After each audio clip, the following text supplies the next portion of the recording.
হযরতে সাআদ ইবনে আবি ওয়াক্কাস বিশ্ব নবীর সাহাবীকে উদ্দেশ্য, অর্থাৎ হযরতে সাআদ ইবনে আবি ওয়াক্কাস রাদিয়াল্লাহু তাআলা আনহুর ঈমান যেমন ছিল, যদি ওই রকম ঈমান না আনি নাজাত পাওয়া যাবে না। নাজাত পাইতে হলে ওই সাহাবীর ঈমানের মতো ঈমান আনতে হবে। সাহাবীর নাম হলো, এইমাত্র বললাম, বলেন কয় না? সাআদ ইবনে আবি ওয়াক্কাস। বলেন কি নাম? এই সাআদ ইবনে আবি ওয়াক্কাসের মতো ঈমান আনো। কামা আমানান নাস, নাস বলতে সাআদ ইবনে আবি ওয়াক্কাস। ঘটনাটা কি?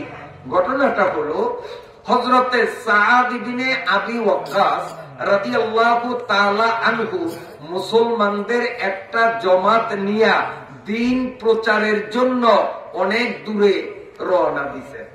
যাইতে যাইতে যাইতে যাইতে সন্ধ্যা হয়ে গেছে এমন একটা এলাকায়, যেই এলাকায় কোনো মুসলমান ছিল না, সব ছিল খ্রিস্টান।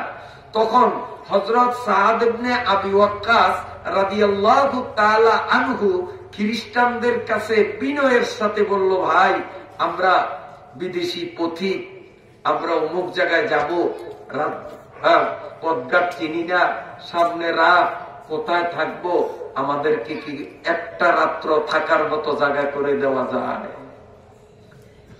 মুসলমানরা খ্রিস্টানের কাছে সাহায্য চায়। আপনারা বলেন, খ্রিস্টানরা মুসলমানের বন্ধু না শত্রু? ইহুদিরা মুসলমানের বন্ধু না শত্রু? তা তো বর্তমানে লেবানন আর গাজার দিকে তাকাইলে বুঝতে আমাদের কোনো সমস্যাই নাই। ইহুদি এবং খ্রিস্টান, নেতানিয়াহু ফিলিস্তিনিরা হইল ইহুদি আর আমেরিকা হইল খ্রিস্টান। আসলে ইহুদি নেতানিয়াহু আমাদেরকে মারে না। গাজায় আর লেবাননে নেতানিয়াহু মারবে ওই শক্তি নেতানিয়াহু নাই।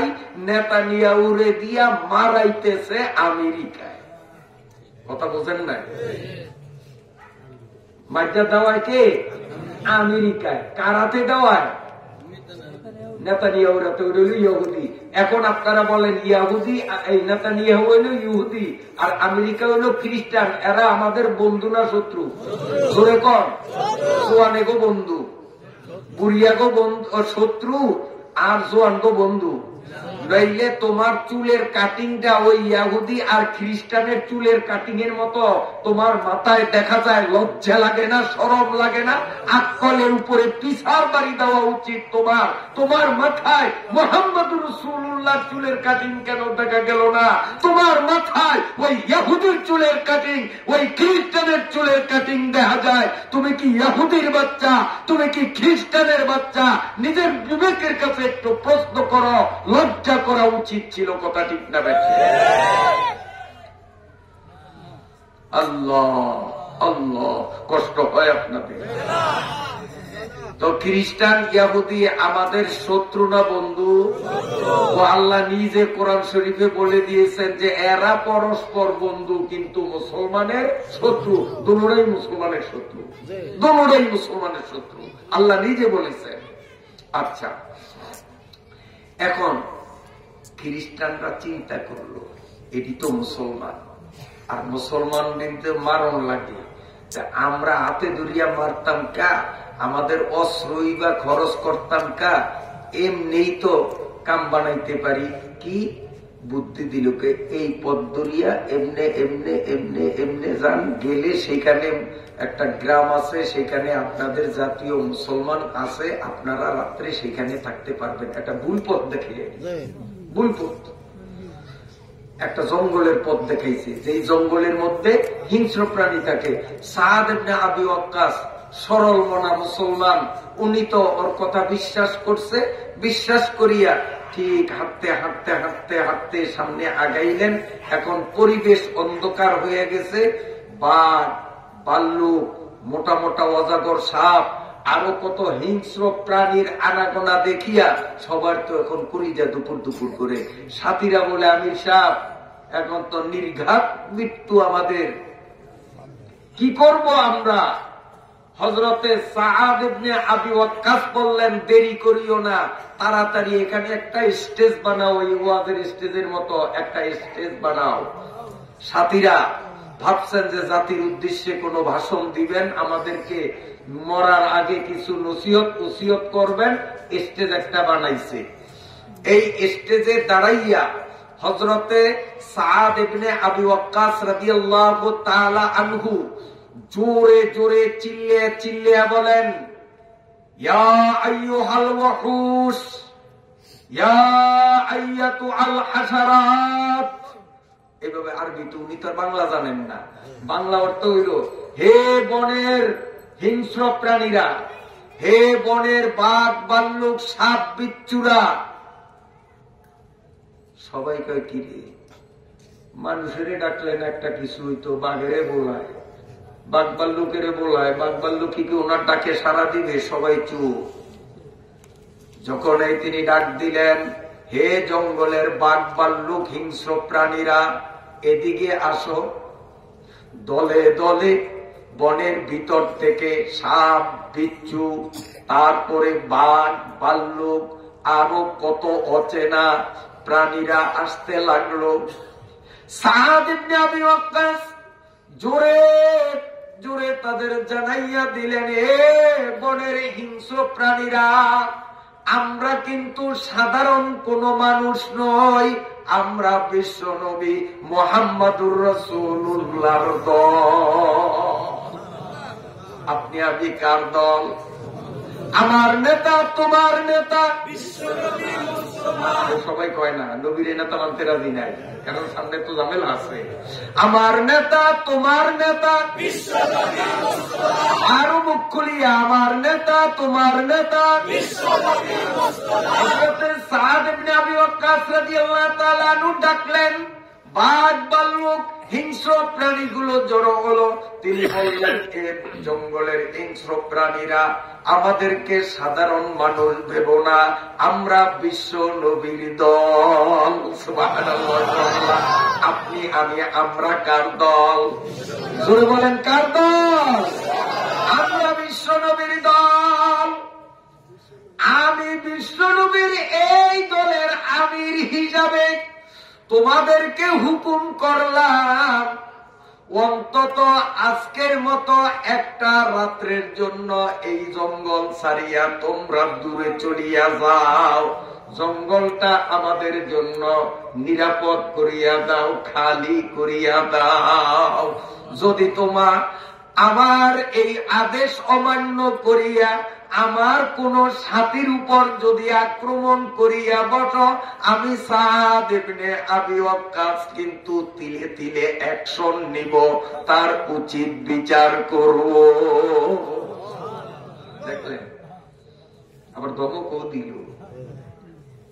হযরতে সাআদ ইবনে আবি ওয়াক্কাস এই কথাগুলো বলতে না বলতে হিংস্র প্রাণীগুলো মাথা নিচু করিয়া লেজ গুটাইয়া নিজ নিজ বাচ্চাদেরকে কোলে নিয়া দলে দলে দলে দলে সব বন থেকে বাহির হইয়া গেল। হুসনে সুলতানি মুসাল্লাম মুরুরা নিস্তে কাসরা জোরায়ে চুকচা। এটা তো সৌদি আরবের কথা কই, এবার আমরা বাংলাদেশের কথা একটু কইছি। চাহারিয়া মাদ্রাসায় কেউ গেছেন কিনা জানি না, আমি গেছি। চাহারিয়া মাদ্রাসা গেছেন এমন আছেন কেউ? এই যে হুজুর আছে, ওই যে পিছনে আছে, আমি নিজেও গেছি। এই চাহারিয়া মাদ্রাসার বড় হুজুর, ওনার কাছে গ্রামের লোকেরা আসছে, হুজুর একটা তাবিজ দেন, আর নইলে একটা খতমের তারিখ দেন। পাহাড়ে বান্দরগুলি থাকে, এই বান্দরগুলি রাত্রে আসে আমাদের ফসলের জমিনে নাচানাচি করিয়া একেবারে পুরা খেত সব নষ্ট করিয়া দেয়। বান্দরে বড় জ্বালায়, একটা তাবিজ দেন, বান্দরে যেন আর ডিস্টার্ব না করে। চারিয়া মাদ্রাসার বড় হুজুরের কাছে গ্রামের মানুষ দল বান্ধে আসছে। তো হুজুর কয়, ঠিক আছে চলো দেখি আমারে নিয়া।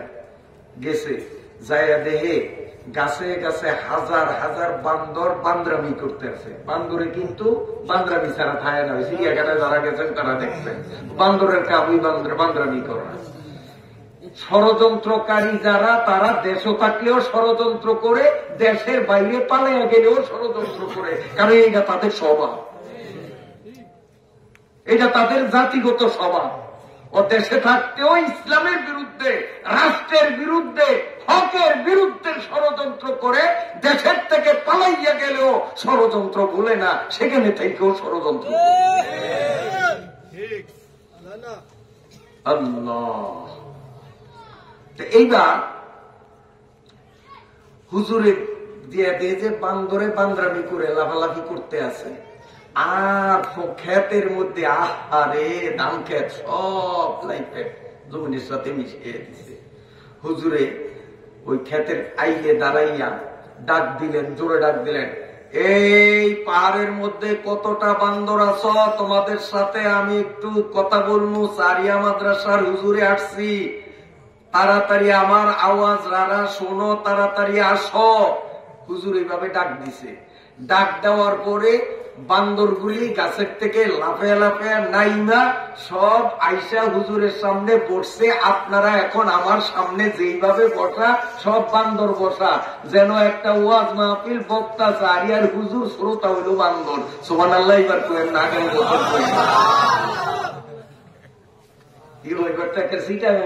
বাংলাদেশে এখন বান্দরগুলির হুজুরে কয়, এই বান্দররা, আমরা মানুষ আল্লাহ কইছে আশরাফুল মাখলুকাত, আর সমস্ত মাখলুকাতের বানাইছে মানুষের উপকারের জন্য।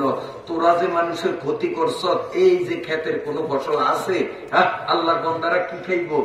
আমি পাগলায় কইয়া গেলাম, আর কোনদিন তোরা ক্ষেত নামিস না। লাফালাফি করণের জায়গা পাহাড়ের মধ্যে, জঙ্গলের মধ্যে কম নাই, যত পারস এনু করিস, ক্ষেত আর নামিস না। আমি পাগলাই কইয়া গেলাম, মানলে মান, না মানলে না মান। আমি কিন্তু আল্লাহর আশরাফুল মাখলুকাত বন্দার পক্ষে কইছি, আল্লাহ কইছি এরা আশরাফুল মাখলুকাত। এখন আল্লাহরে মানলে নামিস না, আর আল্লাহরে না মানলে নামলে আর আমি এবার কি করবো? এটুক কইয়া হুজুরে মাদ্রাসায় চলিয়া আসছে।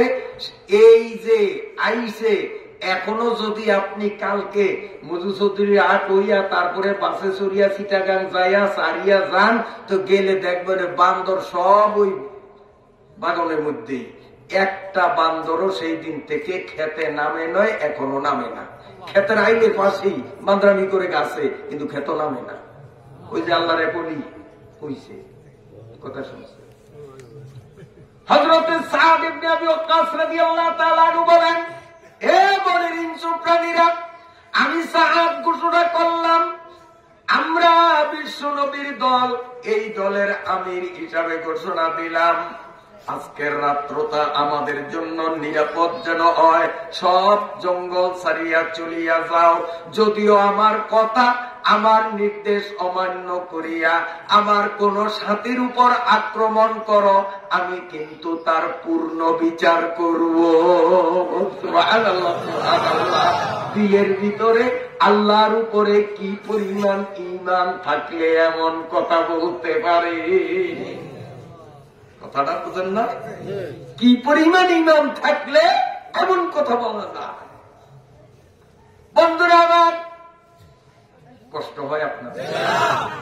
এই জামাতের মধ্যে, এই সাদ ইবনে আবি ওয়াক্কাসের জামাতের মধ্যে আরেকটা লোক ছিল। সেই লোকটার নাম ছিল সাফিনা। বলেন কি নাম? আর সাকিনা না, সাকিনা তো হলো মাতারিক নাম। সাফিনা, ছয়াকার সা, ছয় রসিকার ফি, নয় আকার না, সাফিনা। আর আরবিতে লিখলে সিন ফা ইয়া নুন গুলতা। কি নাম? সাফিনা অর্থ জাহাজ, সাফিনা অর্থ। আর ওই সাহাবীর নাম সাফিনা, জাহাজ। তো মানুষের নাম জাহাজ কেমন হইল?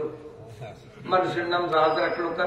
এইটার পিছনে রহস্য হইল, এই সাহাবী ছিলেন খুব খাদেম, খেদমত ছিল। দেখবেন একদল মানুষ তাবলিগে গেলে খালি আমির সাহেবের কয়, হুজুর আজ যা রান্না বাড়া আমি করবো, কালকাটাও আমি করবো, পরশু দিন আমি 3 দিন তাবলিগ, 3 দিনই খালি হিতে রান্না বাড়া করে। এরকম আছে না কিছু মানুষ? তো এই সাফিনা যে সাহাবী, ওনার আসল নাম কি এটা আমিও জানি না। আমার মনে হয় জিজ্ঞাসা করলে হুজুরের একজনও কইতে পারবো না, আমি জন পারি না, এটা পারবো করতাম। সাফিনা এটা তার কোন নাম না, তার নাম যে কি এটা কিন্তু আমরা জানি না। ওনার ভিন্ন ভালো একটা নাম আছে। তো ওনারে সাফিনা জাহাজ এটা কয়টা। ওনার একটা স্বভাব ছিল, যখন মুসলমান দল বান্ধে কোথাও যাইতো, এইতে ব্যাগের গাঠি গুট্টি মাল মাল যা আছে সব নিজের কান্দে লইত। ওনারটা লইতো, ওনারটা লইতো, ওনারটা লইতো, নিজে হাঁটতে পারে না, মাজা কোমর তুরুত হইয়া যায়। তারপরও খুশি যে আমি সাথী ভাইদের খেদমত করতাম পারছি, আমি সাথী ভাইদের খেদমত করতে পারছি। সবার গাঠটি টানতো। তো গাঠটি লইছে কয়েকজনে, নিজেরটা তো আছেই। তো এই বেটায় ফিসফুটিয়া যেমন কথা, খালি যারা এরা তো আটটা আটটা গিয়ে গেছে, আর এই লোকটা তো বিস্ফুরিয়া গেছে। তো নবী আলাইহিস সালাতু ওয়াস সালাম তখন কয় এইটা দিয়ে একটা জাহাজ, এটা দিয়ে একটা মানে জাহাজে মাল টানে, এও সাথীদের মাল টানে। যখন এই নবী তারে জাহাজ বলছে, জাহাজ কই আমরা বাংলায়, আরবিতে কয় সাফিনা, নবী কয় হাজা সাফিনা, হাজা সাফিনা, এটা জাহাজ। তখনই ওই সাহাবী চিৎকার মারিয়া বলছে, দুনিয়ার মানুষ, আমার নাম আগে যেটা ছিল সেইটা ডিলেট, সেইটা বাতিল। প্রিয় নবীর মুখ থেকে যখন আমার নাম সাফিনা অর্থাৎ জাহাজ রাখা হইল, এখন থেকে আমাকে তোমরা জাহাজ নামেই ডাকবা, সাফিনা নামেই ডাকবা। কিয়ামত পর্যন্ত মানুষে আমারে এই নামে চিনবে, আমার ওই নামটা যেন দুনিয়ার মানুষ ভুলিয়া যায়। নবীজি সাল্লাল্লাহু আলাইহি ওয়াসাল্লামের প্রতি কত মহব্বত তার অন্তরের মধ্যে ছিল। সেদিন থেকে উনি সাফিনা নামে প্রসিদ্ধ হয়ে যান। ওনার আসল নাম গোপন। এই জাহাজ মেয়া সাফিনা এটি তো বিস্ফুরিয়া গেছে, সাথীরা তো আগাইয়া গেছে।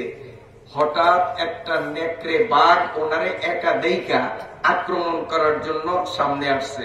আসার সাথে সাথে উনিও কম না, উনিও এইভাবে চোখ রাঙ্গানি দিয়া কে, জঙ্গলের নেকড়ে বাঘ চিনো, আমি মুহাম্মাদুর রাসূলুল্লাহ সাল্লাল্লাহু আলাইহি ওয়াসাল্লামের দলের লোক। সুবহানাল্লাহ।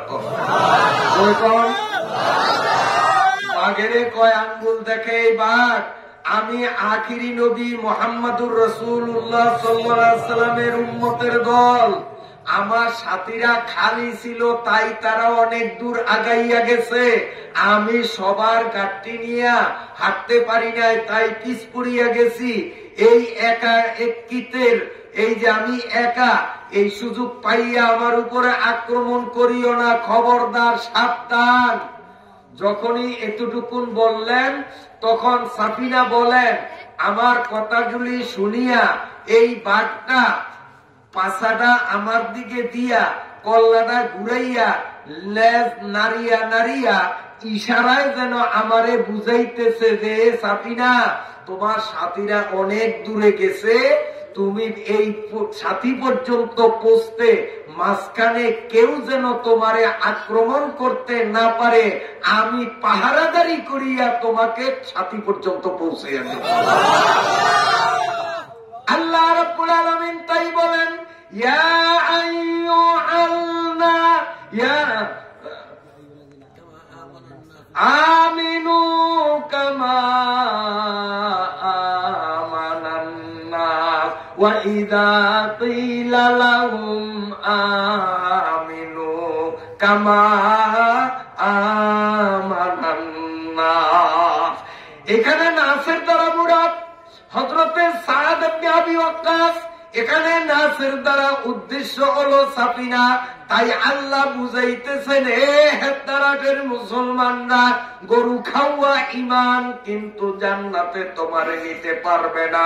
যদি জান্নাতে যাইতে হয় ওই সাফিনার মতো আর সাদ ইবনে আবি ওয়াক্কাসের মতো ইমান আনা লাগবে। কোন কোন মুফাসসিরিনে কেরাম বলেন, কষ্ট হয় আপনাদের, কেউ কেউ বলেন এখানে আমিনু কামা আমানান নাসের দ্বারা উদ্দেশ্য হলো দুইজন, মা আর পোলা। মা আর পোলা, পোলার নাম হলো আম্মার।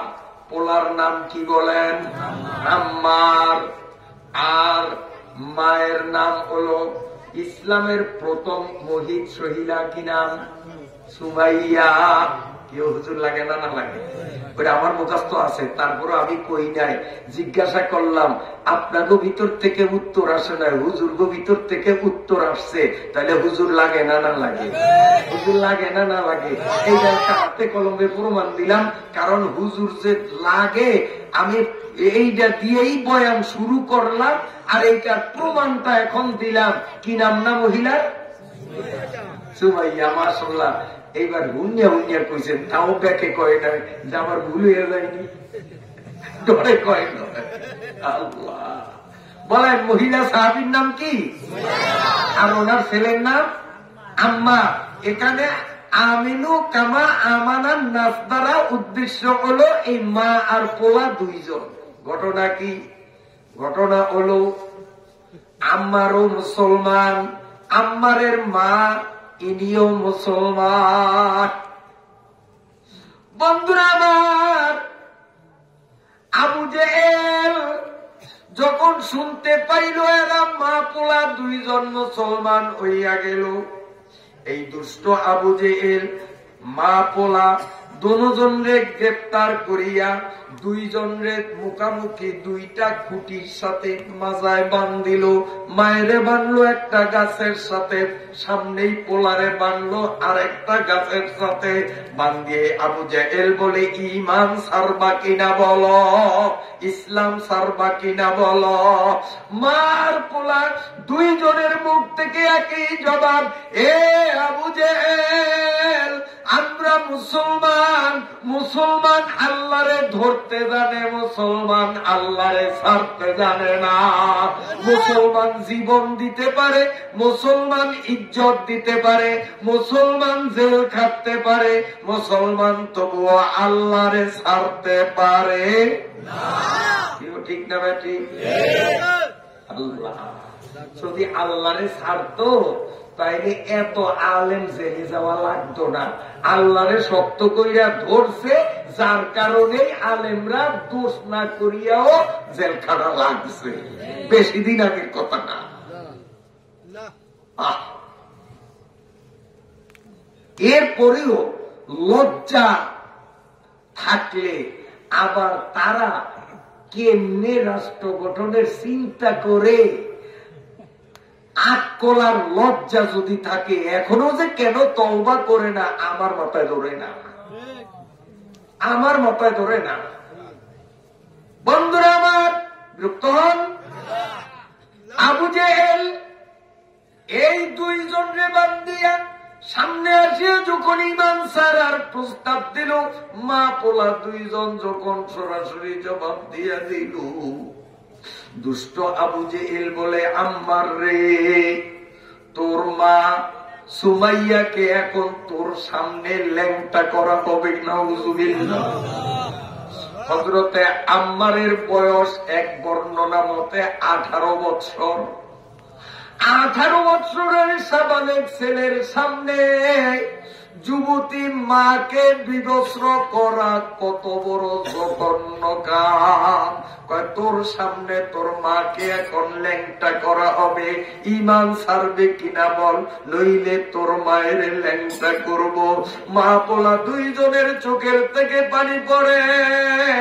মা আম্মারের দিকে তাকাইয়া বলে, বাবা, আমার সাথে যা ঘটার ঘটুক, তুমি কিন্তু ঈমানের উপর অটল থাকিও, আমার মায়ায় পড়িয়া মালিকের ভুলিও না। বলতে না বলতে নরাদম, এই পাপিষ্ঠ নরাদম হযরতে সুমাইয়ার ওড়না, হযরতে সুমাইয়ার কামিজ, হযরতে সুমাইয়ার সেলোয়ার সব শরীর থেকে খুলিয়ে দিল। 18 বছরের সাবালে ছেলের সামনে মাকে ল্যাংটা করলো। রফিকুল ইসলাম মাদানিরে চিনেননি আপনারা? ছোট্ট মানুষ, কথা কয় বড় বড়, চিনেন না? আমি একটা ভিডিওতে দেখছি ওর, ও বলছে আমারে যখন বন্দি করছে, বন্দি করার পরে ওই হারুন সাহেব বাপের হোটেলের মেসিয়ার উনি আমারে এক জায়গায় নিয়ে গেছে, নিয়া অল্প বয়সী একটা তরুণী মেয়ে, আমি যারে জীবনে কোনোদিন দেখি নাই, আমারে আর ওরে বিবস্ত্র করিয়া এক জায়গায় বসাইয়া ওর কান্দের উপরে আমার হাত চড়াইয়া দিয়া এইটারে নেড়ে ছাড়িয়া দিছে যে হুজুররা পরকিয়া করে নাউজুবিল্লাহ। অথচ আমি ওই মেয়েরে জীবনে চিনি না, ওই মেয়েও আমারে চিনে না। আলেমদেরকে কলঙ্কিত করার জন্য, ইসলামকে এই বাংলাদেশ থেকে নিশ্চিহ্ন করে দেওয়ার জন্য এই হারুন গঙ্গা এমন ন্যাক্কারজনক কাজ করেছে। আমার আল্লাহও আবার খেলা দেখাইতে দেরি করে না। বন্ধুরা আমার, হযরতে সুমাইয়ার সারা শরীরের মধ্যে সুতার বস্ত্র বলতে ছিল না। লজ্জায় আম্মার মাথা নিচের দিয়ে রাখলো। আবু জেহেল তার সাথীদেরকে বলল, আম্মারের কল্লাটা ধরিয়া চোখটারে জাগাইয়া দে, ওর মার সারা শরীর ও দেখুক না। এ আম্মার ইমান ছাড়বি কিনা বল, নইলে তোর ন্যাংটা মায়ের দিকে তোর চোখ উঠাইয়া দেব। আমার চক্ষু বন্ধ করিয়া নিচের দিকে তাকাইয়া কান্দে। আল্লাহ, হকের উপরে থাকার কারণে মুসিবত। আল্লাহ, যত মুসিবত আসুক সব মুসিবত সরবরণ করব, তবুও এক সেকেন্ডের জন্য তোমারে ছাড়ব না। উলফত মে বরাবর আয় পাও কে যাও, হর চিজ মে লজ্জত আয়াগর দিল মে মজাও, হর চিজ মে লজ্জত আয়াগর দিল মে মজাও।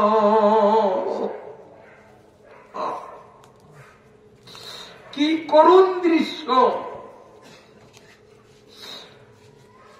এই লেনটা সুমাইয়ার সামনে তার সাবালেক ছেলে, 18 বছর বয়সী ছেলে আম্মারের এইভাবে চেহারাটা জাগাইয়া চোখ খুলিয়া মায়ের শরীরের দিকে দেখতে বাধ্য করছে, যেমন রফিকুল ইসলামকে বাধ্য করছে একটা মেয়ের গায়ে কাঁধের উপরে হাত দিতে।